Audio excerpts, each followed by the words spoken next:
నమస్కారం, నా పేరు వికాస్. ఆర్మూర్ విద్యార్థి సేన ఆర్మూర్ డివిజన్ ఇన్ఛార్జ్ని. మన తెలంగాణ రాష్ట్ర ముఖ్యమంత్రి గారు ఏవైతే 5,000 ఎస్ఐ కానిస్టేబుల్ ఖాళీలు ఉన్నాయని చెప్పారో, అవి కాకుండా మన ఆర్థిక శాఖ వాళ్ళు 20,000కు పైగా ఎస్ఐ కానిస్టేబుల్ ఖాళీలు ఉన్నాయి అని చెప్పడం జరిగింది. వాటిని దృష్టిలో పెట్టుకొని 20,000కు పైగా ఎస్ఐ కానిస్టేబుల్ జాబ్లను విడుదల చేయాలని కోరుతున్నాం. ఒకవేళ ఎస్ఐ కానిస్టేబుల్ జాబ్లు 20,000కు పైగా విడుదల చేయని పక్షంలో తర్వాత మళ్ళీ 5,000కు పైగా ఎస్ఐ కానిస్టేబుల్ జాబ్స్ విడుదల చేస్తామని చెప్పారు కదా. ఒకవేళ 5,000 కానీ రిలీజ్ చేశారంటే మనకి హైదరాబాద్ లోనే 3,000కు పైగా వస్తాయి. మళ్ళా ఇంకా మిగతా 32 జిల్లాల్లో మాత్రం ఏది 1, 2, 3 కానీ ఒక్కొక్కరికి వస్తూ ఉంటాయి. వీటిని దృష్టిలో పెట్టుకొని 20,000కు పైగా ఖాళీలను విడుదల చేయాలని కోరుతున్నాం.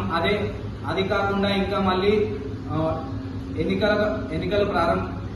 ప్రారంభంలో మన సీఎం రేవంత్ రెడ్డి గారు 2 లక్షల జాబ్ క్యాలెండర్ రిలీజ్ చేస్తా అని చెప్పారు.